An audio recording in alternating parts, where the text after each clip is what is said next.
सूर्यगढ़ राज्य में राजा सत्यव्रत का पराक्रम दूर दूर तक प्रसिद्ध था। वह न्यायप्रिय, बुद्धिमान और अपनी प्रजा का हित सोचने वाले राजा थे। रानी सुमित्रा भी उतनी ही धैर्यवान और समझदार थीं। उनका इकलौता पुत्र राजकुमार अर्जुन महल में हर सुख सुविधा के बीच पला बढ़ा था। महल में जन्म लेने के कारण उसे जीवन के संघर्षों का कोई अनुभव नहीं था। राजा को चिंता थी कि अर्जुन बिना मेहनत के राजा बनने के योग्य नहीं होगा। रानी सुमित्रा भी चाहती थी कि उनका पुत्र जीवन के वास्तविक अर्थ को समझे। एक दिन राजा सत्यव्रत ने अर्जुन को अपने कक्ष में बुलाया।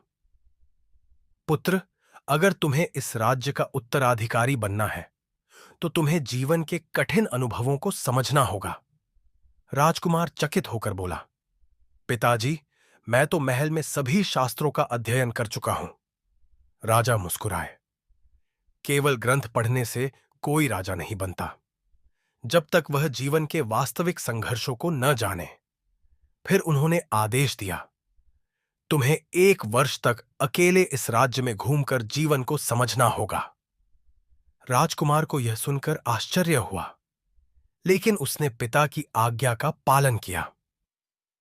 अर्जुन साधारण वस्त्र पहनकर एक सामान्य व्यक्ति की तरह महल से बाहर निकल पड़ा।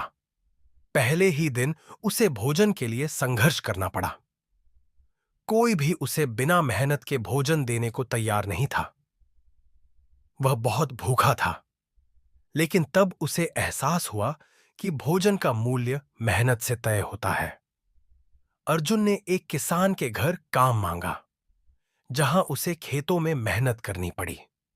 कड़ी धूप में हल चलाना, फसल काटना और अनाज इकट्ठा करना आसान नहीं था। उसने देखा कि किसान सुबह से लेकर रात तक परिश्रम करते हैं, तभी उन्हें भोजन मिलता है।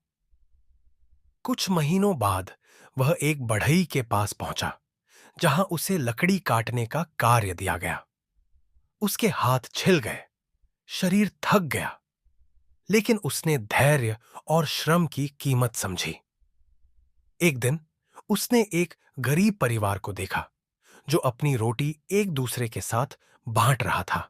उन्होंने अर्जुन को भी आमंत्रित किया, भले ही उनके पास खुद के लिए बहुत कम था। अर्जुन को पहली बार एहसास हुआ कि सच्ची खुशी दूसरों के साथ बांटने में है। 1 वर्ष बाद जब अर्जुन महल लौटा तो उसके व्यक्तित्व में गजब का आत्मविश्वास आ चुका था। राजा ने मुस्कुराते हुए पूछा, क्या तुमने जीवन की सच्चाई को समझा? अर्जुन ने सिर झुका लिया और कहा, हां पिताजी, अब मैं जानता हूं कि केवल महल में रहकर राजा नहीं बना जा सकता। एक राजा को अपनी प्रजा के दुख दर्द को समझना आवश्यक है। रानी सुमित्रा ने